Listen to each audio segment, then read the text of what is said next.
Screen visible बेटा? हाँ जी। चलो जी, श्री गणेश करें। नया आपका सब्जेक्ट है। This would technically be my last paper for you guys. बच्चे जो रिकॉर्डिंग देखेंगे वो रिकॉर्डिंग देखेंगे। मैंने भी संडे को रख दी, जबरदस्ती क्लास रखी। I wanted to start today itself. वैसे तो कल भी अच्छा दिन था, बट संडे संडे मेरे को करना था आज। सो बेटा, we have goods and service tax and customs. इसको ना इनकम टैक्स बोलते, हाँ सॉरी, इनडायरेक्ट टैक्स बोलते हैं। इसको क्या बोलते हैं? Indirect tax. मैं अपनी किताब में इनडायरेक्ट टैक्स ही रख दूंगा, हार्डली मैटर्स। उससे आपको कोई फर्क नहीं पड़ना चाहिए। रीजन बीइंग, जो हमारे पास पूरी क्लस्टर है, उस पूरी क्लस्टर छत का नाम इनडायरेक्ट टैक्सेस ही है। Central board of indirect taxes and customs, उसके अंदर आता है ये सब। जो वो डीटी पढ़ा था, वो central board of direct taxes के दायरे में आता है। यहाँ तक कोई दिक्कत? बता बेटा। नहीं सर। सर, अब होता क्या है, आपकी किताब तो बाद में देखेंगे। आपने डायरेक्ट टैक्स पढ़ लिया, ये तो आप पढ़ चुके हो, मास्टर हो आप तो। आपके तो 100 की उम्मीद है सर। ठीक है। हम तो आस लगाए बैठे हैं, दिव्यांश जी हमें फोन करेंगे, सर आ गए। चलो, बाकी रब राखा किस्मत। हम्म। अब बेटा, इनडायरेक्ट टैक्स और डायरेक्ट टैक्स में सिर्फ इनका फर्क है,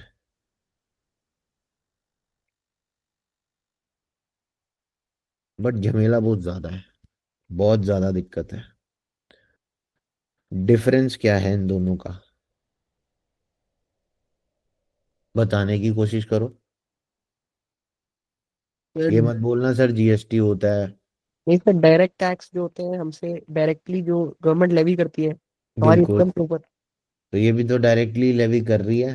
ये तो सर गुड्स एंड सर्विसेज के ऊपर लग रहा है ना ये तो। बहुत बढ़िया। सर, वो तो डायरेक्टली लग रहा है इंडिविजुअल्स पे, पर्सन्स पे। डायरेक्टली लग रहा है सर किस पे?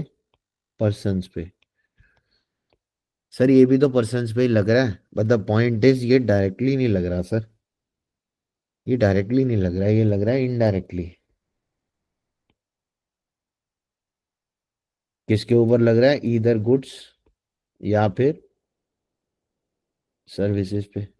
ठीक है सर। अब सर, ये जो गुड्स या सर्विसेज पे लग रहा है तो रेट्स तो अलग अलग होंगे, वो सारा आपको उन चक्रों में पढ़ना नहीं है। पूरा का पूरा स्केड्यूल है, you don't have to learn any particular rate, किस चीज का क्या भाव है। वो जितनी जहां जरूरत होगी उससे ज्यादा, लिमिट से ज्यादा बताऊंगा। पेपर आपने देख ही लिया, आपको पता है कि मुझे पता है वहां पे क्या आना है। अच्छा, ये बताओ, 100 पेजेस मार्क कराए थे डीटी में, यस और नो? 100, सॉरी नहीं, आउट ऑफ दोज 130 मोटा मोटा रफली, या 160 जितने भी थे, उसके अंदर से मैंने शायद, मुझे जहां तक ध्यान है दिव्यांश, 50 के करीब मार्क कराए थे, फ्लैग लगाए थे, हाँ या ना? Yes sir. क्या पेपर उन 50 में से था? हाँ सर, पूरा ही उसी में से था। That is the case. और मैंने क्या बोला था कि एग्जाम सेंटर के बाद 2 घंटे पहले बैठ जाना। पहुंच हाँ गए जी। थे? मैं सर गाड़ी में ही। बहुत बढ़िया। तूने सारे सारे के सारे 2-3 बार तो देख लिए ना, ऊपर ऊपर से? हाँ हाँ। बस यही चाहिए होता है। उस टाइम पे एकदम से सेक्शन क्लिक करता है, क्वेश्चन पेपर हाथ में आते हैं, अरे ये तो अभी देखा था। That is the criteria of dealing with things. ये ना मेरे को over the period of time paper दे देकर ये तजुर्बा आया है। तो मैं सीधा अपने बच्चों से शेयर कर देता हूँ कि ऐसे कर दो, तुम्हें दिक्कत नहीं आएगी। In fact I have tried this in such exams as well जहाँ मेरी प्रिपरेशन है नहीं, पर ये तुम रिक्स मत लेना। ठीक है ना? बाबू भैया की मूवी देखिए ना, रिक्स लेने का ही नहीं है बाबा। Yes sir. तो ये रिस्क आप नहीं ले सकते हैं। आप रिविजन्स करेंगे सर, वही वाला सिस्टम है, फिर से वही किताब में लगा दूंगा। थोड़ी बहुत मॉडिफिकेशंस अपने हिसाब से मेरा दिल करेगा कर दूंगा, आपको मैं भेज दूंगा। किताब में कोई खास चेंज है नहीं। हाँ जी। तो बुक सेम क्राइटेरिया रहेगा, मेरी किताब आएगी। इस बार मैं ना प्रैक्टिस के लिए आपको एक अच्छी बुक रेकमेंड करने की सोच रहा हूँ। बिल्कुल ये सिंघानिया सर की किताब नहीं है, इनडायरेक्ट टैक्स की बहुत बेटर किताब है। I am waiting for it. आई नहीं है अभी, थोड़े दिन बाद आएगी। जब आएगी मैं शेयर करूंगा आप लोगों से। राजस्थान के एक प्रोफेसर हैं, डॉक्टर हैं, पीएचडी हैं, उनकी किताब है। वहीं से आती है, आध्या पब्लिकेशंस के थ्रू। उनकी एप्लीकेशन है, उसके थ्रू आती है। द पॉइंट इज, उस किताब के अंदर इतने प्यारे इलस्ट्रेशंस हैं, इतना ब्यूटीफुली चीजों को मतलब इलस्ट्रेशंस के माध्यम से समझाया गया है। तो आपको अच्छी लगेगी। कंसेप्ट के लिए तो मेरी किताब देखो, मैं प्रैक्टिस के लिए वो बोल सकता हूँ, बाकी आपकी शिवदास है। अगर आप बोलोगे ना सर हमें नहीं करनी एक्स्ट्रा किताब मत कराओ, we can manage. Because direct tax और इनडायरेक्ट टैक्स को कंपेयर करोगे ना अगर आप, slightly direct tax is more demanding. ऐसा नहीं है ये लेस डिमांडिंग है, ऐसा बिल्कुल भी नहीं है, बट फिर भी डिफरेंस है। The level of pressure out there वो ज्यादा है, क्योंकि the number of things which are to be retained to solve a particular question of direct tax is comparatively much higher. बहुत ज्यादा चीजें याद रखनी पड़ती। हिसाब लगा लो बीजीबीपी का, कैपिटल गेन्स का। कैपिटल गेन के 6 पॉइंट, पीजीबीपी पूरा मैंने बताया था, हाँ या ना? Yes sir. उसमें एक एक सवाल को सॉल्व करने में धज्जियां उड़ती है हमारी, कि यार इसमें तो ये भी पूछ लिया, अदर सोर्सेज भी पूछ लिया, डिडक्शन भी पूछ ली, टैक्सेशन भी पूछ लिया, रेट भी पूछ लिया, सरचार्ज आ गया। फिर वो सब कुछ ही है उसमें, अगर प्रैक्टिकल क्वेश्चन है तो हाँ उस तरीके का प्रेशर इधर नहीं है। पर पेपर ये भी तगड़ा है, नया एकदम बिल्कुल नहीं आता। इसकी अपनी यूनिकनेस है और ये ज्यादा जरूरी है, बिकॉज ऑफ द फैक्ट ये भी देना है। इसकी तो कमाई बहुत ज्यादा है। डायरेक्ट टैक्स की भी है, no doubts about it, but indirect tax slightly is getting its edge. बहुत पैसा आ रहा है सरकारों को, तो इस वजह से तो ये लगेगा किस पे सर? चीजों पे लगेगा, सामान पे या सुविधाओं पे, वस्तुओं पे, सर्विसेज पे। ठीक है, गुड्स या फिर services. Now the simple point is, sir indirect tax जो है इसका बर्डन कौन बियर करता है, ये बता दो। Who bears the burden of indirect tax? तो मैं सीधे शब्दों में लिखूंगा, कस्टमर। क्या लिखा मैंने? कस्टमर। दिव्यांश मुंह से बोलेगा, क्या यस। लिखा मैंने? कस्टमर।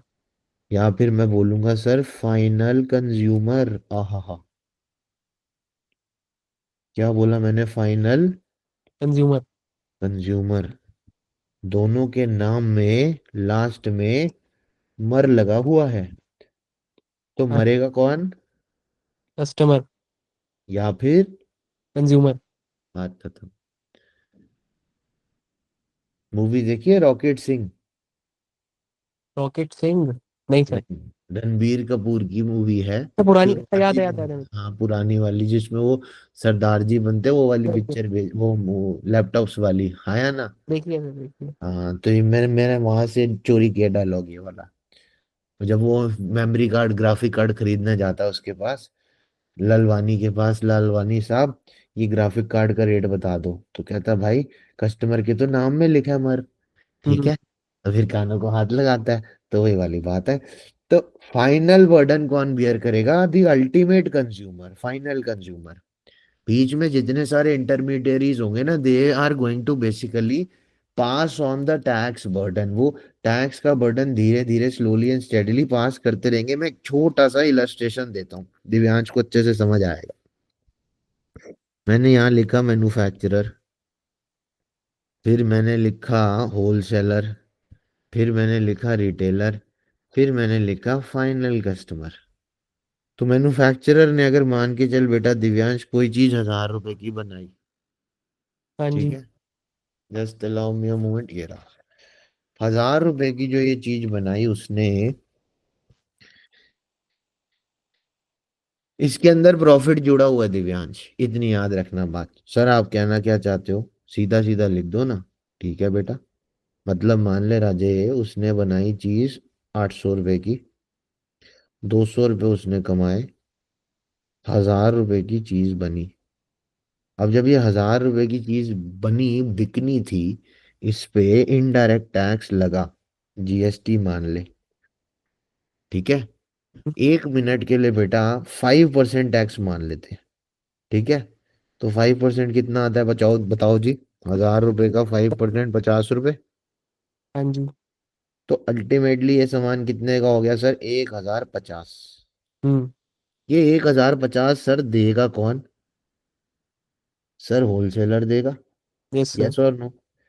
ये हमने सामान अल्टीमेटली किसको बेचा? होलसेलर। इसको, होलसेलर को। अब बेटा मेरे को होलसेलर की कॉस्ट बता रहे थे। 1050। बहुत बढ़िया, 1050। बट मैंने फिर भी दिव्यांश 1 मिनट के लिए बच्चे पता है क्या किया, मैंने यहाँ पे 1000 ही लिखा और मैंने 50,000, 50 रुपए सॉरी ऊपर लिख के सर्कल मार लिया कि ये भी दिया मैंने, हम्म। ठीक है। अब इसकी लागत खरीद इतने की है, इसकी लागत कितनी थी, कॉस्ट इसकी कितनी थी, 8। 800। और इसका था प्रॉफिट 200। अगर आपने ये एग्जाम्पल समझ लिया ना, then things are in your pocket. फिर आपको कैलकुलेशन आ गई बेसिकली। और मैं एक आईटीसी का कंसेप्ट भी अभी ही दे रहा हूँ, बिकॉज मुझे पता है दिव्यांश होशियार बच्चा है। बाकी सारे बच्चे भी होशियार हैं, समझ लेंगे इजीली। चिंता में मत पड़ना, चक्रों में मत पड़ना कि सर आईटीसी क्या होता है, आपने भारा शब्द का प्रयोग कर लिया। मैं तो तुम्हें जस्ट एक वॉक थ्रू दे रहा हूं, अभी तो मैंने शुरू भी नहीं किया, मैंने तुम्हें इनडायरेक्ट टैक्स बताया बस। अब मैं भ्रमण करा रहा हूँ कि होता क्या है, ये भी तो देख लो। करना कैसे है, कैलकुलेशन कैसे करनी, जैसे मैंने डीटी में बताया था, शुरू शुरू में सीधा डिडक्शन ही तो करा दिया था। अब सर कॉस्ट 1000 रुपए की है, 50 रुपए का टैक्स दे रखा है। ये कहता है मैं भी अपना प्रॉफिट कमाऊंगा, मैं भी कमाने बैठा हूँ। हमने कहा कमा ले भाई। इसने कहा मेरा प्रॉफिट भी है 200 रुपये। यहां तक कोई दिक्कत दिव्यांश? नहीं सर। तो 1200 रुपये वैल्यू हो गई सर। अब सर फिर से जीएसटी लगना है, यस और नो? 5% ही मान ले। 1200 पे 5% कितना होता है बेटा बता? 60। Sir 60 rupees. तो अल्टीमेटली ये जो सामान है दिव्यांश, ये बच्चे कितने का हो गया, 1260 का। यहां तक कोई दिक्कत है त्रास? नहीं सर। ठीक है सर। अब सर हुआ क्या, ये सामान आगे बिका। आहा, किसको? सर रिटेलर को। यस और नो? हाँ जी। सर इसकी कॉस्ट बता दो। 1200। हाँ जी। 60 रुपए मैंने ऊपर लिख के सर्कल कर दी। सर आप ये कर क्या रहे हो? अब इस स्टेज पे ध्यान से सुन दिव्यांश। बेटा एक होता है इनपुट टैक्स, एक होता है आउटपुट टैक्स। चक्रों में नहीं पढ़ना, भारी शब्दों का प्रयोग कर रहे हो। This is output, this is input. जब मैं सामान खरीद के लाया था, मेरी जेब से 50 रुपए एक्स्ट्रा गए थे। ये दे के कितने आया था दुकान पे मैन्युफैक्चरर को? 1050, हाँ या ना? Yes sir. अब ये मैन्युफैक्चरर ने पता है क्या किया? इसने जैसे ही ये 50 रुपए रिसीव किए ना दिव्यांश, इसने अपनी जेब में तो 1000 रुपए डाले हाँ जी। और 50 रुपए सरकार के नाम के पकड़े, तो इसने 50 रुपीज टैक्स डिपॉजिट कर दिया। समझ आई बात, हाँ या ना? Yes sir. इसने डिपॉजिट कर डाला, खत्म बात। अच्छा दिव्यांश, अब ये इंसान कह रहा है, होलसेलर कह रहा है, जो ये तूने टैक्स डिपॉजिट किया, अल्टीमेटली फंड किसने किया? मैंने ही तो किया, मेरी जेब से निकला है। हाँ जी। तो इन दैट केस इसका मुझे बेनिफिट मिलना चाहिए। हमने कहा बात तो सही है।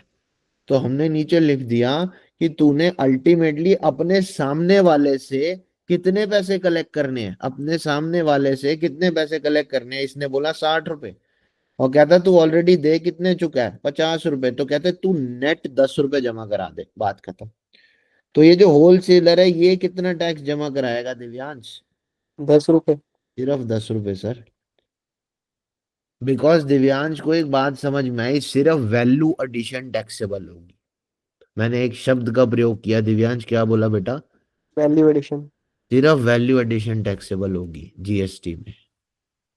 मैं आपको इसके फायदे समझा रहा हूँ बिकॉज मेरे को नुकसानों पे आना, मेरे पेपर में आती है थ्योरी, मैं करता हूँ उसको अभी डील, बट पहले ये तो समझ लो, जो एक्चुअल में अब है वही समझ लो ना पहले। दिव्यांश बेटा एक बात बता, होलसेलर और रिटेलर की स्टेज पे रिटेलर को माल 1260 का बिका, हाँ या ना? हाँ जी। कॉस्ट प्लस प्रॉफिट बता, वैल्यू बता 1200, हम्म। पिछली कॉस्ट प्लस प्रॉफिट बता 1000, हाँ जी। तो वैल्यू एडिशन कितना है? 200 रुपये, हाँ या ना? Yes sir. 200 रुपये का 5% निकालियो बच्चे, 10 रुपए। वही लिखा हुआ ऊपर। समझ आई बात, हाँ या ना? Yes sir. पर करने का, प्रेजेंट करने का तरीका ये है। आगे बढ़ते हैं। अब सर जो रिटेलर है वो 1260 रुपये का सामान खरीद के लाया सर। अब अल्टीमेटली सारा भार टैक्स का अभी तक किस पे पड़ चुका है? सर रिटेलर पे। हाँ जी। यस और नो? Yes sir. चाहे वो 200 रुपये का प्रॉफिट होलसेलर का हो या 200 रुपये का प्रॉफिट मैन्युफैक्चरर का हो, एंड ओरिजिनल कॉस्ट 800 रुपये की कॉस्ट हो, हम्म। सारा का सारा टैक्स का भार पूरे के पूरे 1200 रुपये पे किसने बियर किया सर? अभी तो ये रिटेलर ही रो रहा है। Yes sir. ठीक है सर। अच्छा ये कहता मेरी कॉस्ट 1200 है, मैं भी तो मुनाफा कमाऊंगा, मेरा मुनाफा 300 रुपये, यहां तक ठीक। हाँ जी। अब बेटे वैल्यू बता 1500। हम्म। अब फिर से जीएसटी निकाले 5% सर। अभी मैं आईजीएसटी सीजीएसटी उस पे नहीं आ रहा, CGST SGST don't worry about anything, सब कुछ कराऊंगा। अभी सिर्फ मैं एग्जैक्ट एक रेट पकड़ रहा हूँ, जीएसटी बोल रहा हूँ मैं तो बस। 5% निकाल बेटा 1500 रुपये का। 75। 75 रुपीज आता है, ठीक है सर। सर अभी वैल्यू कितनी होगी? 1575। सर ये भरेगा कौन? कंज्यूमर।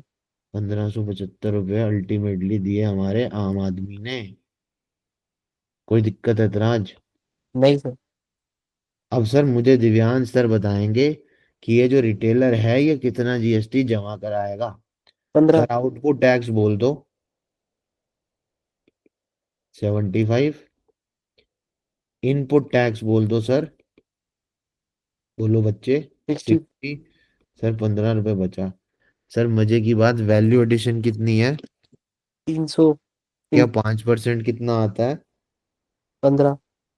तो ये 15 रुपये टैक्स डिपॉजिट करेगा। कोई दिक्कत है त्रास? नहीं सर। अब अल्टीमेटली अगर देखा जाए तो मैं जो जो सर्कल मारूंगा, original cost plus profit plus ये वाला प्रॉफिट प्लस ये वाला प्रॉफिट जोड़ियो बेटा। 800 प्लस 200 1000, प्लस 200 1200, हाँ जी। प्लस 300 1500। 1500 पे 5% 75। Yes sir. तो ये फाइनल कस्टमर का अल्टीमेट प्राइस है। किसी प्रकार की दिक्कत या परेशानी? नहीं सर। अभी इंटर स्टेट क्या होता है, आउटर स्टेट, आपका इंट्रा स्टेट क्या होता है, सब कुछ आएगा बिल्कुल। No need to worry about anything, don't be in a rush. You are already early, पहले ही पढ़ने आ गए हो अब तो चक्कर क्या है? अब तो मैं धीरे चलूंगा, क्योंकि ये कहावत है, धीरे चलेंगे बार बार मिलेंगे। मैंने किसी ट्रक के पीछे पढ़ा था, हम्म। तेज चलेंगे हरिद्वार मिलेंगे। ठीक है? तो बड़ी दिक्कत हो जाएगी, हमें धीरे धीरे आराम आराम से चलना है, सब कुछ समझ में आएगा। प्रैक्टिकल सब कुछ A to Z हमारे ये पल्ले पड़ेगा, this is not that tough. अब सर आपने तो मुझे बात बताई गुड्स एंड सर्विसेज टैक्स की। एक्चुअली ना 2017 से पहले भारत में बड़े सारे इनडायरेक्ट टैक्स हुआ करते थे, जैसे कि वैट, जैसे कि सर्विस टैक्स, जैसे कि एक्साइज, जैसे कि कस्टम्स। पर ये तो अभी भी है, जैसे कि सेंट्रल सेल टैक्स, ऑक्ट्रॉय, दुनिया भर के। कुल मिला के 17 टैक्सेस को दिव्यांश बेटा अबॉलिश किया गया, क्योंकि इन टैक्सों ने बहुत व्यवस्था हालत खराब कर रखी थी। बेस्ट एग्जाम्पल इसको समझने के लिए है पेट्रोल, जो कि आज भी उन्हीं पुराने टैक्सेस का गुलाम है। आपको ये बात पता है ना? रफली petrol is around this much. किसी स्टेट में महंगा है या इसके आसपास है, समझ आई बात? हाँ या ना? Yes sir. इसको नहीं लेके आए जीएसटी के दायरे में, ये बचा के रखा हुआ गवर्नमेंट ने। क्योंकि अगर इसको ले आए ना तो पेट्रोल एकदम से धड़ाम से, रफली it can even come till this amount, 65-70 की रेंज पे आ जाएगा। नहीं तो 75 रुपए, इससे ऊपर नहीं। सीधा सीधा 25 रुपए का मुनाफा आम आदमी को मिलेगा। सरकार की गलतियों का नतीजा आम आदमी भुगत रहा था, पेट्रोल के केस में तो अभी भी भुगत रहा है। सर गलती समझा दो बेटा। जो इंडिया है, ये रहा इंडिया।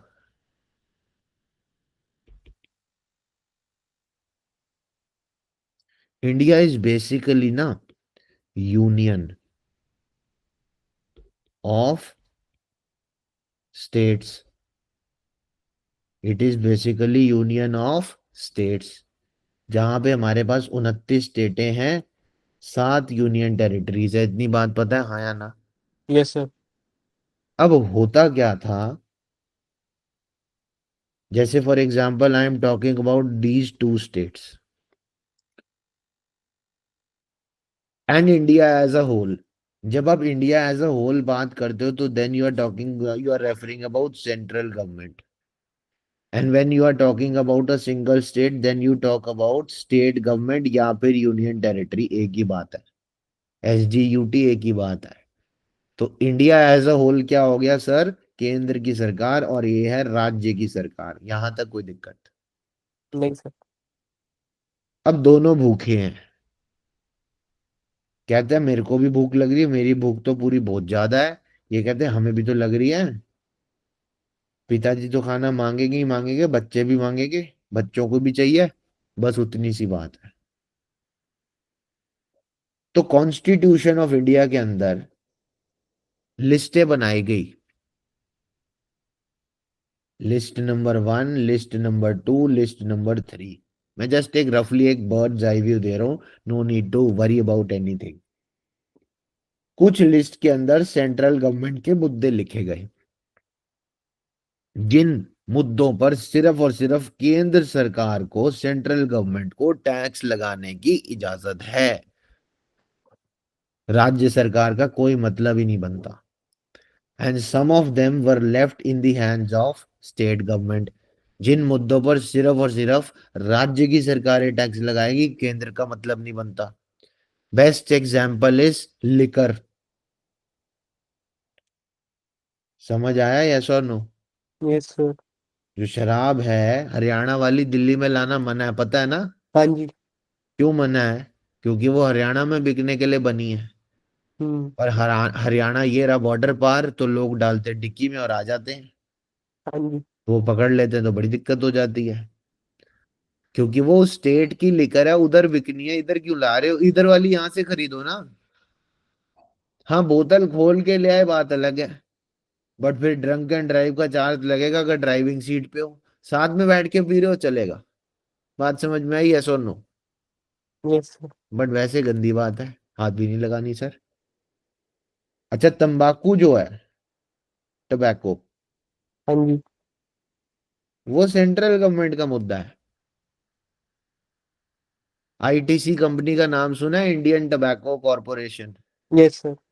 बस। तो मतलब गवर्नमेंट कहती है थोड़ा नशा तुम करो, इनको बोला, और थोड़ा सा हम करेंगे। ठीक है। Similarly we have opium as well, narcotics as well. अफीम को बोलते हैं ओपीएम। हाँ जी। The point being, some of the matters directly come under the purview of central government and some of them fall within the purview of state government. And कुछ मुद्दों पे मिल के टैक्स लगाया जाता है, दोनों लगा देते हैं। उनको बोला जाता है concurrent list items. I will do deal with everything, don't you worry at. तो अब हुआ क्या दिक्कत, समझ बेटा दिवांश, ये तो मैंने आपको ठीक व्यवस्था का एग्जाम्पल करा दिया, भारत सरकार ने ये कर दिया। अब जो खराब था मैं वो समझा रहा हूं, समझो। फिर से मैंने लिख दिया मैन्युफैक्चरर, फिर से मैंने लिख दिया बेटा आपका होलसेलर, फिर मैंने यहाँ पे लिख दिया retailer, and then I have my final customer. अब जब माल निकला मैन्युफैक्चरर के पास से, वही मैंने कॉस्ट लिख दी बेटा दिव्यांश, 1000 रुपए। कोई दिक्कत नहीं सर। नहीं, 800 थी ना, 1000 तो वो वैल्यू आ रही थी, 800 से ही शुरू करते, 800 रुपीज। अब मैं दिक्कत बताऊंगा। इसके अंदर जुड़ा प्रॉफिट कितने रुपए बेटा, 200। वैल्यू होगी राजे 1000। हाँ जी। अब मैं एक्साइज ड्यूटी लिख देता हूँ। Don't get confused by the rates, focus on the example. Hmm. मैं जानबूझ के एक्साइज ड्यूटी का रेट गलत लिख रहा हूँ, कुछ और था, ताकि आपका एग्जाम्पल से ध्यान ना हटे, वरना आप रेट में गुम के रह जाओगे। मैं सेम रेट ले लेता हूँ, 5%, वैसे है नहीं इतना, 10 है। तो अगर मैंने एक्साइज का रेट 5 एज्यूम कर लिया बेटे, वही 50 रुपए टैक्स आएगा ना, हाँ या ना। Yes sir. कितने हो गया, 1050। हाँ जी। अच्छा, ये मैन्युफैक्चर पे टैक्स लगता था। नाउ द प्रॉब्लम वाज, मान के चल दिव्यांश बेटा, ये वही इंडिया का एग्जांपल है। ये आपका यहाँ पे कौन सा स्टेट मान लो, 1 मिनट के लिए मैंने मान लिया पुणे, वैसे इधर है नहीं, थोड़ा सा नीचे है, बट मान ले पुणे ही है, एग्जैक्ट मोटा मोटी लोकेशन यही है। और हम्म। इसके नीचे ये कौन सा मान लो, चल तमिलनाडु मान ले, वैसे वो और थोड़ा नीचे है, बट मान ले 1 मिनट के लिए। हम्म। पुणे से सामान जाना है तमिलनाडु, दो दो राज्य की सरकार है, हाँ या ना। Yes sir. तो इन दैट केस पुणे की गवर्नमेंट कहती है ये तो सामान मेरी बाउंड्री पार कर रहा है, हम्म। किसी और की बाउंड्री में जा रहा है, हाँ या ना। हाँ जी। तो इन दैट केस मुझे तो सेल टैक्स चाहिए, central sale tax. Central sale tax sir नाम से तो लगता है कि स्टेट, सेंट्रल गवर्नमेंट नहीं, स्टेट के पास जाएगा, सीएसटी। कोई दिक्कत। नहीं सर। तो अब इन दैट पर्टिकुलर केस अगर मैं बेटा सीएसटी लगा दूं राजे दिव्यांश, 1% लग गया, हम्म। 1050 पे बेटा। अभी गंदी गंदा टैक्स पता है क्या है, 1050 पे ही लगना है। मैंने 1% लगा दिया, कितना आया सर, 10 रुपये 50 पैसे। हाँ जी। आई गेट 1060.5, यहां तक कोई दिक्कत। नहीं sir. Now in this case आप दिक्कत समझो बेटा दिव्यांश। हुआ क्या, इस 50 रुपए के इनडायरेक्ट टैक्स पे 1% टैक्स और लग गया। ये जो 0.5 आ रहा है ना, हम्म। क्या कभी टैक्स के ऊपर टैक्स लगना चाहिए। नहीं सर। इनकम टैक्स को 1 मिनट के लिए भूल जा, आपने लगाया वहां पे, आपने इनकम टैक्स के ऊपर हेल्थ एंड एजुकेशन सेस लगाया या सरचार्ज लगाया, यस और नो। Yes sir. बट यहाँ कुछ और हो रहा है, वो सारे पैसे किसकी जेब में जा रहे हैं, सरकार की, सेंट्रल गवर्नमेंट के पास ही तो जा रहे हैं ना। यहाँ प्रॉब्लम समझ, एक्साइज जा रहा है मैन्युफैक्चरिंग वाले स्टेट में, वैसे तो वो सेंट्रल गवर्नमेंट का ही टैक्स है, एक्साइज सेंट्रल का है, बट गया कहाँ से। सर पुणे की गवर्नमेंट थी वहां पे, पुणे का राज था, बट गया चलो सेंट्रल एक्साइज, एक्साइज की पास रेवेन्यू गया सेंट्रल गवर्नमेंट, यहां तक ठीक। Yes sir. अब जब गया 50, तो स्टेट कहती है मुझे भी चाहिए। हाँ जी। तुम ले गए, मैं भी तो लूं, मेरे यहाँ बन रहा माल, मेरी बॉर्डर पार कर रहा है, जैसे ही मेरी बॉर्डर से आउट होगा मुझे तो ये चाहिए, क्योंकि ये तो मेरे यहाँ से बन के निकला है। बात समझ में आई, हाँ या ना। Yes sir. अब आगे ये सामान बेटा, अब मान के चल राजे कहाँ पहुंच गया, तमिलनाडु। बेटा कॉस्ट बताना जरा। सर अब तो समझ ही नहीं आ रही क्या लिखूं। कॉस्ट क्या पड़ेगी? कॉस्ट क्या बढ़ेगी, एक्साइज ड्यूटी का, चल मान ले you will get the credit, मैंने 50 रुपीज ऊपर लिख दी 1 मिनट के लिए, 1 मिनट के लिए। सेल टैक्स की क्रेडिट नहीं मिलेगी। ठीक है, सेल टैक्स का क्रेडिट नहीं मिलेगा। सो टेक्निकली स्पीकिंग यहाँ पे तो कॉस्ट बेटा कितनी बढ़ गई, 1010.5। समझ आई बात, हाँ या ना? बोलो जी। Yes sir. अब प्रॉब्लम समझो दिव्यांश आगे। धीरे धीरे I am telling you basically the dirtiness, गंदगी जो थी हमारे इनडायरेक्ट टैक्स स्ट्रक्चर में। अब ये जो तमिलनाडु के अंदर होलसेलर था ना, ये कहता मैं तमिलनाडु के अंदर ही किसी रिटेलर को सेल कर रहा हूँ। समझ आई बात? हाँ। और जब ऐसा होता है तो उस ट्रांजैक्शन पे क्या लगता है दिव्यांश, वैट। कोई हम्म। दिक्कत? तो नहीं sir. In this particular case बेटा मान ले 1 मिनट के लिए कॉस्ट है इसकी ये, प्रॉफिट मान ले बेटा 200 रुपये। कितनी वैल्यू हो गई? और टू 1010 प्लस 200।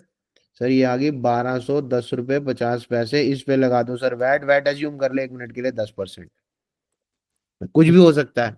किसी स्टेट का 12.5% था, किसी का 14 था, किसी का 10। वैट में भी गंदगी थी। अगर होंडा सिटी गाड़ी सीसीपीएल से लेनी है गाजियाबाद से, रेट अलग है। और अगर हीरो रिंग रोड होंडा से लेनी है, रेट अलग है। यहां तक प्रॉब्लम थी। आज की डेट में जब आप जब जगह जाके सर्च करेंगे ना, आपको दिखेगा कि नहीं सेम प्राइस चल रहा है हर जगह। हाँ सिर्फ वो लैंडिंग व चार्जेस जो हैं वो अगर टोइंग के कुछ हो गए वो सब देने पड़ जाएंगे, और कोई फर्क नहीं। खास एक showroom price is the same. Earlier the ex showroom price was even different. तो ये जो वैट है दिव्यांश बेटा 121 रुपये 50 पैसे लग गया, आया ना? 5 पैसे सॉरी। हम्म। तो वैल्यू कितनी आ गई, 1331.55। अब दिक्कत समझो, जब ये सामान आगे बिकेगा, ये रिटेलर को तो बिक चुका है सामान। ठीक है, रिटेलर की कॉस्ट कितनी है sir? Sir 1331.55। The problem again comes in. अगर अब दोबारा से वैट लगा या फिर से ट्रांजैक्शन बॉर्डर पार चली गई, अब ये जो रिटेलर है, ठीक है, ये तमिलनाडु में ही बैठा है दिव्यांश, आया ना? हाँ जी। मैन्युफैक्चरर यहाँ था बेटा, होलसेलर यहाँ था, यस और नो? हम्म। ये रिटेलर भी तो यही था। Yes sir. अब अगर इस रिटेलर ने फाइनल कस्टमर जो है वो बाउंड्री पार का ढूंढ लिया, अब इधर कौन सा स्टेट बनाऊं? चेन्नई मान ले 1 मिनट के लिए। मेरी ज्योग्राफी वीक है, उस पर मत जाना।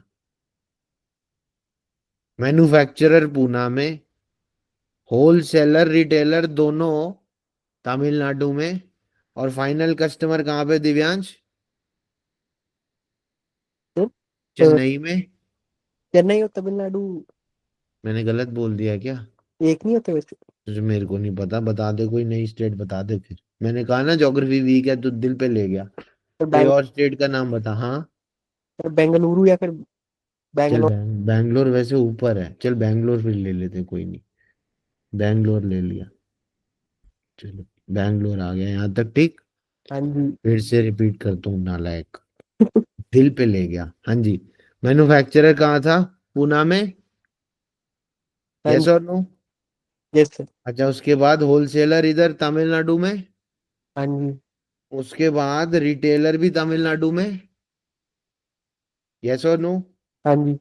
और ये फाइनल कस्टमर आपका कहाँ पे आ गया? बैंगलोर में। कोई दिक्कत एतराज? नहीं सर। प्रॉब्लम समझ। फिर से तमिलनाडु की बॉर्डर पार हो रही है। Yes sir. Hi hi sir, क्या फिर से लगेगा क्या? ऑक्ट्रॉय तक लगता था, बहुत कुछ लगता है। ऑक्ट्रॉय होता है कैरेज का टैक्स, बेसिकली माल ढो के लेके जाने का, दुनिया भर के टैक्सेस। नरक मचाया हुआ था भारत सरकार ने। इस वजह से जन्म हुआ आपके जीएसटी का। All these taxes got abolished, इनको बंद कर दिया गया, सिवाय कुछ के। हाँ, जहां पे नहीं बंद हुए वहां एग्जिस्ट करते, जैसे पेट्रोल पे एग्जिस्ट कर रहे हैं, या कस्टम्स एग्जिस्ट करता है। इस पे तो मैं आता हूँ अभी, इसको मैंने नहीं समझाया, so don't worry about this customs. तो है आपके सिलेबस का part, but the point being rest of them were abolished to levy one tax, one nation one tax. इस वजह से बोला जाता है जीएसटी को, कि पूरे भारत, संपूर्ण भारत, कोई कुछ ले रहा है, कोई कुछ ले रहा है, वैट का रेट अलग है, फिर सेंट्रल सेल टैक्स चल रहा है, दुनिया भर की प्रॉब्लम्स चल रही। सबका निवारण किधर लिख दिया भारत सरकार ने, इधर लिख दिया। Previous laws and its flaws. There were number of taxes which were levied on a single transaction by either the central or the state government or even the local authorities. मैंने ऑक्ट्रॉय की बात की थी। The taxable event in each of these was also different. Taxable event क्या होता है दिव्यांश, बड़ा important होता है, घटना होती है। ये वो इवेंट होता है जिसकी वजह से उस इनडायरेक्ट टैक्स का जन्म हुआ होता है, कि वो अब लगना है, इस स्टेज पे लगना है। जैसे कि मैन्युफैक्चर था आपका एक्साइज का टैक्सेबल इवेंट। एक्साइज ड्यूटी कब लगनी है दिव्यांश बेटा बता, जब ये कैलकुलेटर मैन्युफैक्चर हो गया। इतनी बात समझ में आती है, यस और नो? Yes sir. हाँ, पेमेंट कब करनी है, जब इस कैलकुलेटर को फाइनली अपनी फैक्ट्री से बाहर निकालोगे, डिलीवरी देने के लिए रख दोगे, टेम्पो में लोड कर दोगे, तब वो टैक्स की पेमेंट करनी है। बट लग कैसे गया, जैसे ही ये तुम्हारी फैक्ट्री के अंदर खट खट खट खट कैलकुलेटर बन गया, खत्म, एक्साइज ड्यूटी भी लग गई। ओहो हो, सीधा। अगर ये 1,000 रुपए का तो 10 रुपए, 100 रुपए की वैल्यू लग गई। मतलब सरकार खुश हो रही है कि हाँ 10 रुपए के सिक्के हिलना शुरू हो गए, मेरे को सुनाई दे रहे हैं। मिलेंगे कब, जब तुम ये कैलकुलेटर उठा के बार बार अपनी फैक्ट्री से निकालोगे, रिमूवल पे तुम्हें जमा कराना पड़ जाएगा टैक्स। एक्साइज में ये बात लिखी थी, कुछ नहीं याद करना, ये सब सिर्फ थ्योरी पॉइंट के लिए ये याद रखनी बात। वैट के केस में क्या होता था, within the state sale होती थी तो वैट लगता था, और अगर आप किसी को कोई सर्विस देते थे तो उसपे सर्विस टैक्स लगता था। The old law was given power by the schedule 7 of the constitution of India, the power to levy taxes is summarized as follows। Service tax की ये वाली एंट्री है, बता दूंगा चिंता मत कर। टैक्सेबल इवेंट दिव्यांश क्या होता था बेटा, रेंडरिंग ऑफ सर्विस, कोई दिक्कत? नहीं सर। सेल टैक्स क्या था, या VAT? Entry number 54 list two state VAT, entry number 92A central sale tax. मैंने क्या बोला, वैट भी किसकी जेब में जा रहा है दिव्यांश, स्टेट की जेब में जा रहा है। Yes sir. बट वैट कब लग रहा है, जब within the state sale हो रही है, पर जब बॉर्डर पार हो रही है तो क्या लग रहा है Divyansh? Central sales tax. Sale tax. Sale tax. Sale tax बोलते सीधा। हाँ जी। सेल टैक्स इंस्पेक्टर होते थे ना पहले, आज की डेट में वही जीएसटी इंस्पेक्टर है, सेम पोस्ट है, बस नाम बदल गया है। समझ आई बात, यस और no? Yes sir. Taxable event was transfer of ownership. Obviously sale का मतलब क्या होता है, जब आप अपना माल किसी और को पकड़ा दे, खत्म बात। एक्साइज ड्यूटी किसकी जेब में जाएगा, केंद्र की सरकार। Entry number 84 schedule 7। Taxable event क्या था, बता दिया मैंने, मैन्युफैक्चर। अच्छा, हम्म। कस्टम ड्यूटी क्या है, एंट्री नंबर 83। सर ये याद रखनी है, जो बताऊंगा सिर्फ वो, अभी फोकस मत करो उसके ऊपर, याद करने पे चीजें फोकस मत करो, वो तुम्हें पता मैं कैसा हूँ। जो चीज मुझे तुम्हें याद करवानी होगी ना, वो मैं बता दूंगा कि इसको ऐसे याद करना है, यहाँ फ्लैग लगा लो, यहाँ लगा लो, I know. But overconfidence में नहीं आना, हाँ जी। अपने हिसाब से चीजों को याद करना है। आपको आपकी क्षमता मेरे से ज्यादा बेटर पता है। हाँ जी। टैक्सेबल इवेंट क्या होता है सर, इंपोर्ट या एक्सपोर्ट ऑफ गुड्स। सर ये होता क्या, इंपोर्ट एक्सपोर्ट, ये भी बता डालो बेटा। हाँ, जब स्टेट की बाउंड्री पार होती है तो यस। आपके इंटर स्टेट टैक्सेस का जन्म होता है। जब गुड्स की या सर्विसेज की बाउंड्री पार होती है तो कौन से टैक्स का जन्म होता है Divyansh? Inter state. Inter state. अच्छा, जब within the state sale की बात होती है, विद इन द स्टेट माल बिक रहा है या सर्विस प्रदान की जा रही है, तो कौन सा टैक्स होता है Raje? Intra state. Intra state, बहुत बढ़िया। पर जब इंडिया की बाउंड्री पार हो जाती है, हाँ जी। इंडिया की बाउंड्री पार, फिर क्या लगेगा कस्टम्स ड्यूटी। ना? हाँ, कस्टम्स लगेगा, बिल्कुल परफेक्ट। उसको बोला जाता है एक्सपोर्ट या इंपोर्ट ड्यूटी, हाँ जी। बिकॉज वो कस्टम्स क्लियरेंस के अंदर आता है। आप बिल्कुल बोल रहे हो। हम या तो उसको प्यार से बेटा क्या बोलते हैं, इंपोर्ट ड्यूटी या एक्सपोर्ट ड्यूटी। यस ठीक सर। है, तो उसको कस्टम्स का ही नाम दिया गया। मैं बताऊंगा, डोंट वरी। कस्टम ड्यूटी वो कैलकुलेट कैसे की जाती है, उसके अंदर बहुत सारी चीजें, वो है असली दिक्कत वाला काम। उसमें याद करना है चीजों को। एफओबी वैल्यू क्या होती है, बहुत कुछ है, everything you have to learn. So in such a situation, अगर मैं इंडिया की बाउंड्री पार कर जाऊं, अच्छा इंडिया की बाउंड्री मैंने पहले ही डीटी में सिखाई हुई है, मैं यहाँ बना देता हूँ, इधर काम आती है वो, मैंने इस दिन के लिए सिखाई हुई है। ये राजी आपका इंडिया, इस पे डिटेल में चर्चा करेंगे। But India is not just this land border. ऊपर का तो मैं बना नहीं रहा, वो तो तुमने पिक्चरों में बहुत देखा, टीवी में न्यूज में देखा है, ऊपर वाला तुम्हें पता है। हाँ जी। मेरे को दिक्कत पानी की है बेटा। ये जो ब्लू ब्लू पानी है 12 नॉटिकल माइल्स तक, yes sir. This is called as territorial waters of India. क्या बोलते हैं, TWI। सर ये नॉटिकल माइल क्या होता है? 1760 इज अ माइल, मोटा मोटा 1.7 की रेंज है। किलोमीटर, एक नॉटिकल माइल होता है। ये सब आपको याद नहीं रखना, बस 12 नॉटिकल माइल याद रख लो, दैट्स इट। ये एक तरीका है पानी में दूरी नापने का। नॉटिकल माइल ऐसे नापी जाती है, पानी में दूरी नापने का।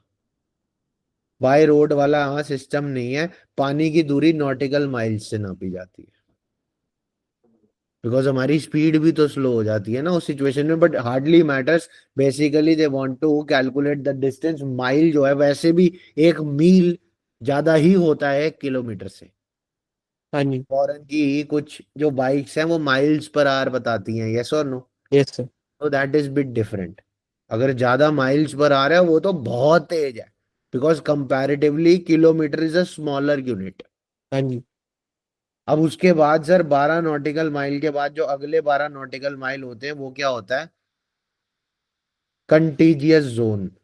क्या बोलते हैं उसको? Contiguous zone.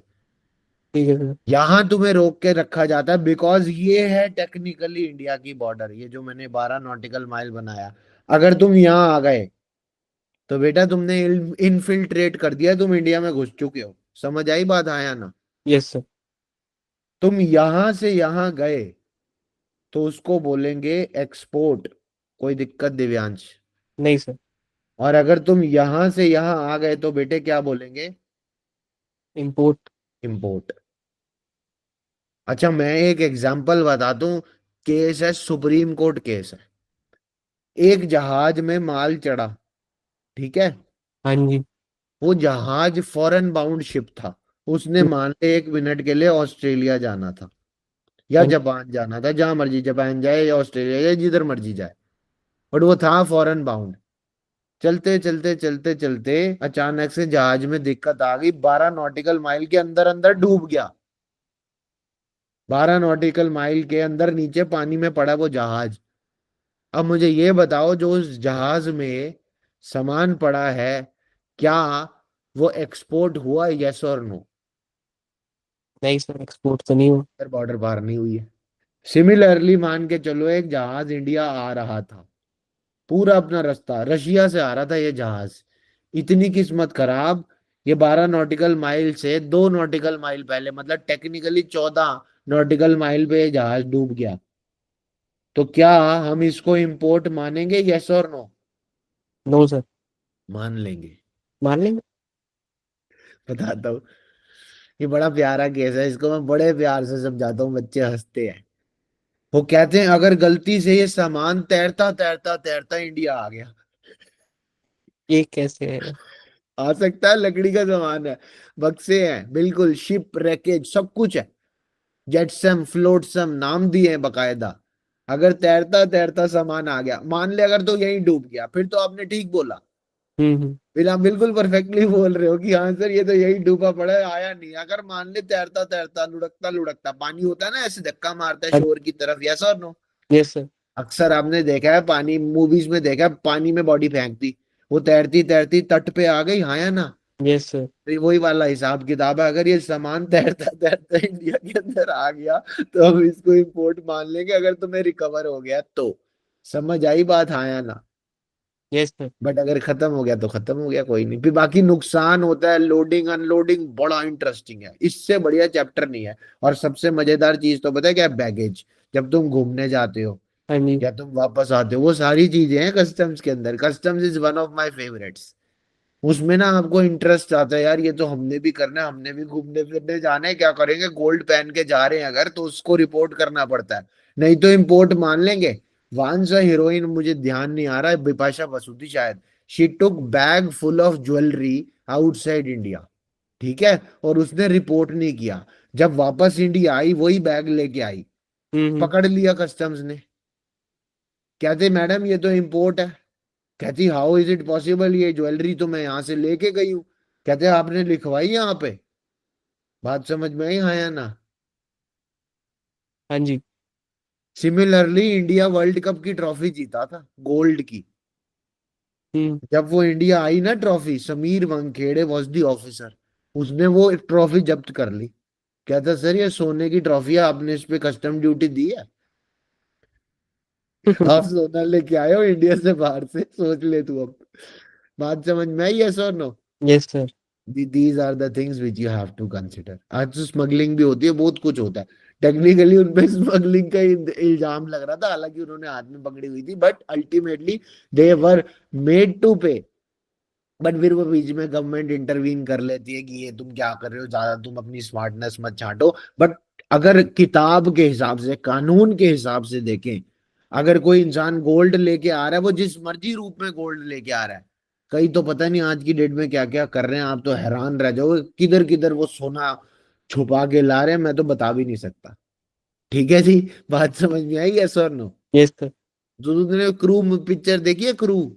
हम्म। तीन हीरोइंस हैं, जो एक कौन है वो, तब्बू, दूसरी है करिश्मा कपूर, और तीसरी है तुम्हारी कृति सनन। उनकी स्मगलिंग की, गोल्ड स्मगलिंग की मूवी है। These three are Indian air hostesses. Yes. एक एयरलाइन में काम करती हैं, अच्छी मूवी है देखने वाली। तुम्हें कस्टम्स अगर समझ रहे हैं ना, तो तुम ये क्रू मूवी देखो कि ये क्या कर रही है। हाँ। समझ आई बात, कैसा और नो? Yes sir. तो सर आज तो सिर्फ आधा पेज ही हुआ है, इसको फटाफट से कंप्लीट कर लेते हैं इस पैराग्राफ को। The constitution of India has allocated the power to levy taxes between the central and the state government. In the previous tax regime, center had the power to levy tax on manufacture of goods except alcoholic liquor for human consumption। State पे शराब पे tax कौन लगाएगा? State, मैंने पहले ही बता दिया, हरियाणा वाली इधर नहीं बिकेगी। हाँ जी। सिमिलरली अफीम या चरस गांजे पे भी टैक्स कौन लगाएगा? State government. बात समझ आई? सर अफीम बिकती है क्या? बेटे वो दवाइयों में डलती है। समझ आई बात, बोलो जी। Yes sir. सर अफीम वाली दवाइयाँ होती हैं, यस होती हैं। Those people who are mental patients, जिनको डिप्रेशन या ये सब ऐसी बीमारियां हैं, और बड़ी सारी चीजें हैं, ऐसा नहीं है, मेडिसिनल प्रिपरेशंस के अंदर अफीम का अच्छे से इस्तेमाल किया जाता है। नारकोटिक सब्सटेंसेस होते हैं। एक एनडीपीएस एक्ट है, हाँ जी। ठीक है, हमारी वो बहुत ज्यादा स्ट्रिक्ट पनिशमेंट वाली एक्ट है। ठीक है, उसमें ना बेल मिलना बड़ा मुश्किल हो जाता है जब वो बंदा पकड़ा जाता है प्रोहिबिटेड कमर्शियल क्वांटिटी के साथ। अच्छा। अगर आपके पास कमर्शियल क्वांटिटी है 150 किलो गांजा, हम्म। समझ आई सर? 10 अलाउड है, 10 भी नहीं अलाउड वैसे तो। ठीक है, तो गांजा इज अ बैंड सब्सटेंस। अब तुम 10 किलो या 150 किलो लेके घूम रहे हो, तो फिर तो हीरोइन मिली तुम्हारी जेब से। हम्म। ठीक है, अब जितनी मर्जी पुड़िया मिले, किलो मिले, the point is it is a banned substance. ठीक है, yes sir. But there are certain quantities which are non commercial quantities. अब तुम सिगरेट या शराब लेके आ रहे हो फॉरेन से, एक up to a certain limit it is permitted in your baggage. उसके उससे ज्यादा लाओगे तो फिर वो कमर्शियल क्वांटिटी कहलाएगी, फिर तुम्हें दिक्कत आएगी उस सिचुएशन में। ठीक है, यस सर। वाइल वो बैगेज रूल्स हैं, उसको छोड़ दे। बट मैं यहाँ पे किसकी बात कर रहा हूँ? ओपियम नारकोटिक्स की। While the state had the power to levy taxes on sale of goods, and in case of service the center alone was empowered to levy service tax। Service tax तो था ही central government के हाथ में, Broadly, the previous indirect tax regime had central excise, customs, and service tax at the level of the central government and VAT, CST, octroi, entertainment tax, ये cinema hall में लगता था, at the level of the state government. Introduction of VAT was considered as a major step in reforming the tax structure in India, but despite the benefits of VAT, जो तुम्हारा VAT है ना दिव्यांश, ये major role play करता है GST के अंदर। But पता है क्या है, अकेली अच्छी मछली पूरे गंदे तालाब को साफ नहीं कर सकती। मेरी बात समझ में आई? हम्म। अगर मैं एक अच्छा बच्चा 100 गंदे बच्चों में बिठा दूं ना, हाँ जी। तो वो उसके बिगड़ने के चांस बहुत ज्यादा हैं, वो कुछ नहीं कर पाएगा।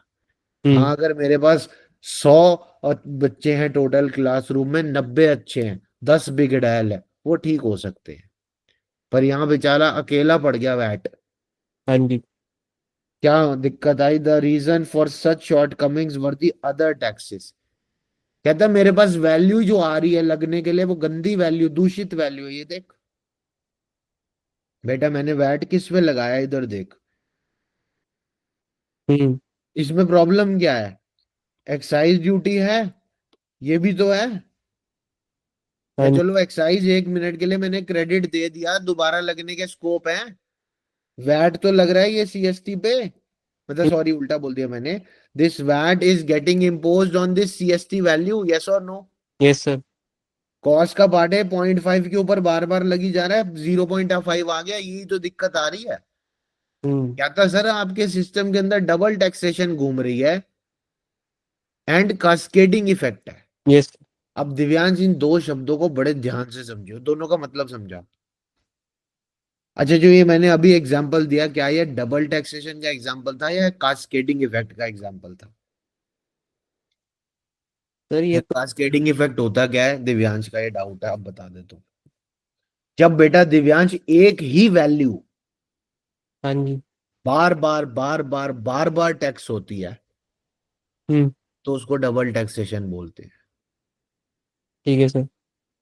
पर जब टैक्स के ऊपर गंदी पॉलिसी की वजह से दोबारा टैक्स लग जाए, उसको बोलते हैं कास्केडिंग इफेक्ट।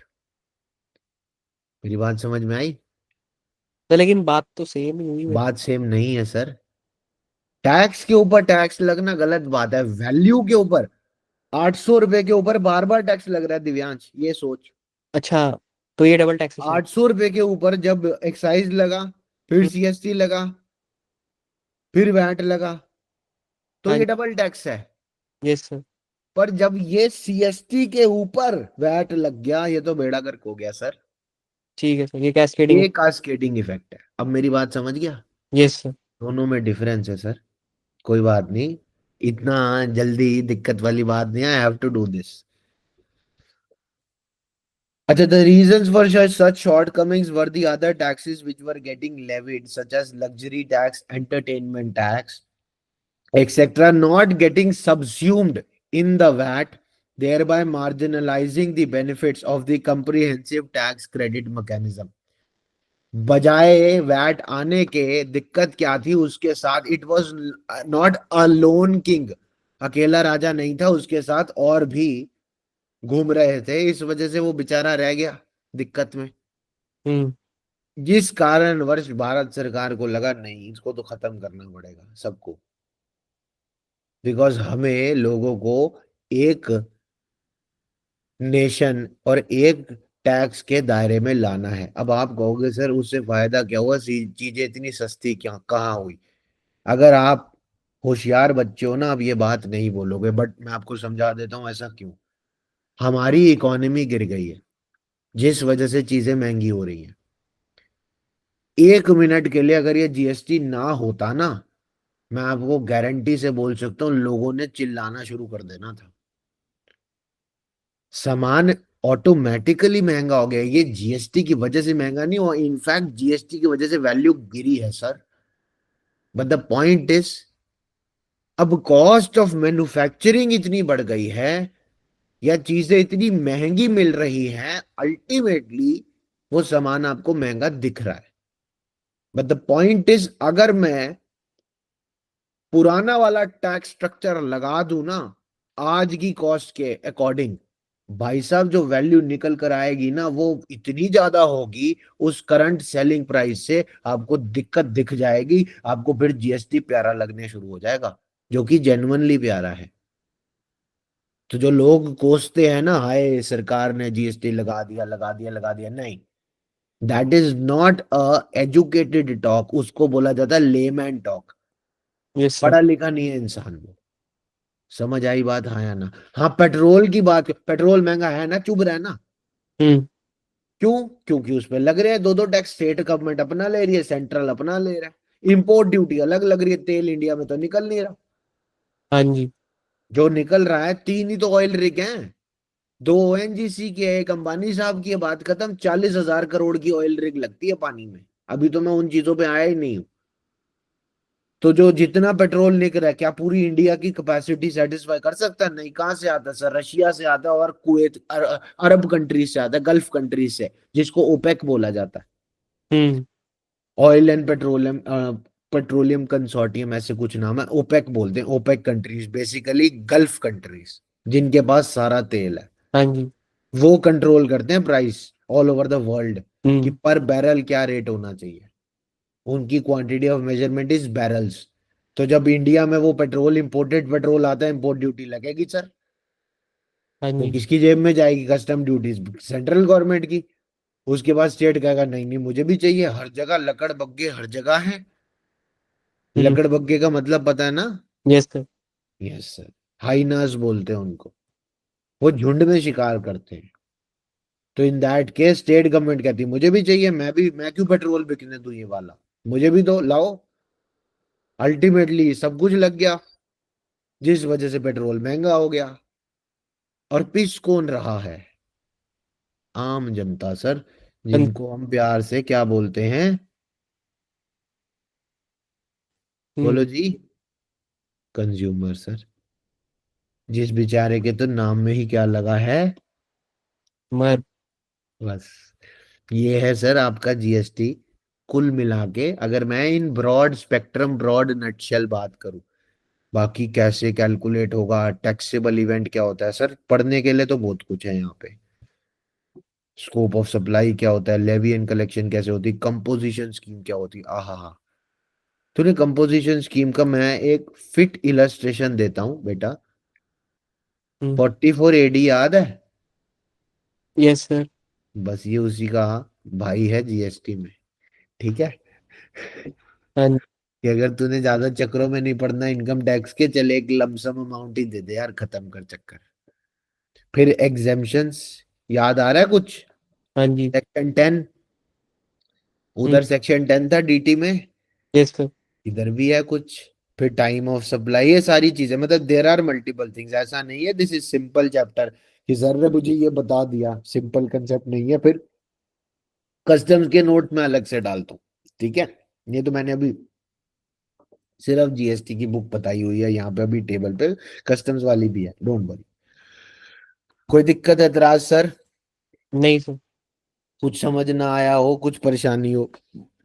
नहीं सर। बाकी सिलेबस की चिंता तो मत करो, वो मेरे पे छोड़ दो। आप सर बस रिवीजन की चिंता करो।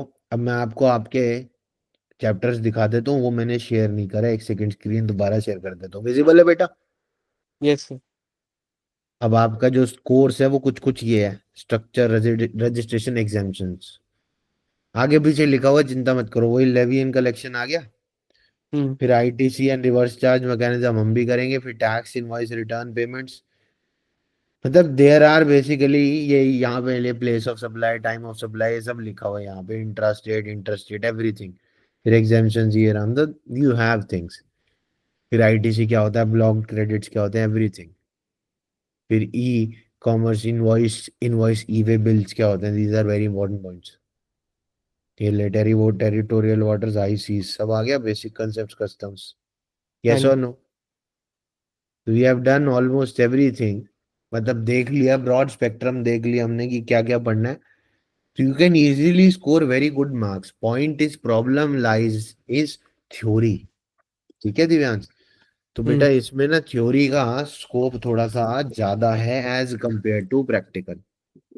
ठीक। आईडीटी में थ्योरी थोड़ी ज्यादा आएगी, तो फिर वही रट्टा लगेगा आपका। आपको चीजों को समझ के याद करना है, अपने शब्दों में लिखो। मैं नहीं कह रहा मेरे छाप दो ना, वो मैंने कभी जिंदगी में नहीं बोला। बस मेरे वाले इतनी बार पढ़ लो तुम्हें कीवर्ड याद हो जाए। हम्म। अगर तुमने कीवर्ड लिख दिया वहां पे तो तुम्हारे नंबर पूरे हैं। बाकी की आसपास की अंग्रेजी तुम जो मर्जी लिख दो, मेरे को फर्क नहीं पड़ता, बस कीवर्ड होना चाहिए। सर कीवर्ड क्या होता है वो मैं किताब के अंदर बारी बारी से बताता जाऊंगा, जैसे मैंने कास्केडिंग इफेक्ट बताया। अब हम्म। अगर तुम इसको लिखना शुरू कर दो, जब टैक्स के ऊपर tax, obviously you will explain this, but I need a single word from you which is cascading effect. समझ आई बात? तो ऐसे यस। बड़ी सारी चीजें हैं। ठीक है, छोटी छोटी। बाकी मेरे को पेपर दो राजा, पता है, मगर मैं पेपर के हिसाब से अभी फिलहाल नहीं चलूंगा। मैं आराम आराम से तुम्हें पूरा बेसिक्स पहले तुम्हारे दिमाग में फिट करूंगा, अच्छे से समझाऊंगा, उसके बाद then we'll proceed to the next level. ठीक है, वीक विल स्टार्ट। अभी तो मैंने फर्स्ट वीक अनाउंस कर दिया है, but usually I take only 2 classes a week initial month के अंदर। ठीक है, कोई दिक्कत, और इजीली आपका सिलेबस खत्म होगा, चिंता मत करना इसमें। तो डायरेक्ट टैक्स का सिलेबस काफी लंबा है कंपैरेटिवली। ठीक है, उसमें जान लगती है बहुत ज्यादा। हाँ ठीक जी। है, बट इसमें ओवर कॉन्फिडेंस में नहीं आना। थोड़ा सा slightly we have things, lesser things, but जितनी है ना वो बड़ी ट्रिकी है। तीखी चीजें हैं यहाँ पे, एकदम से गले पे लगती हैं। जैसे एग्जाम्पशंस हैं, बहुत सारी हैं। वहां एग्जाम्पशंस कितनी थी, गिनती की कराई थी मैंने, बाकी मिक्स्ड थी चैप्टर वाइज। यहाँ पे भर के पूरा बाल्टी भर के एग्जाम्पशंस मिलेंगी आपको, इतनी सारी हैं। और वो याद करना बड़ा मुश्किल है, उसके लिए मैं तरीके बताऊंगा। फिर जो ये पॉइंट ऑफ टैक्सेशन है, ये बड़े खतरनाक है, ये बच्चे हर बार गलत करते हैं, हर बार। वही वाली चीज ना, हम आ जाते हैं, नहीं नहीं ये तो चैप्टर, नंबर ऑफ चैप्टर देख के कम लग रहा, नहीं सर, बड़ी तीखी चीजें हैं ये। बाकी आपका जो सप्लाई है वो आपको इजीली समझ आएगा, और सप्लाई जान है इस जीएसटी की। सप्लाई अगर जिस बच्चे को आता है उसको सब कुछ आता है। ठीक है, यस चलो sir. Will on this note will and over here. आपको कुछ पूछना है तो पूछो बेटा। नहीं सर। अगली क्लास का करण सर मैसेज कर देंगे। ठीक है जी, ठीक है। चलो बाय बाय।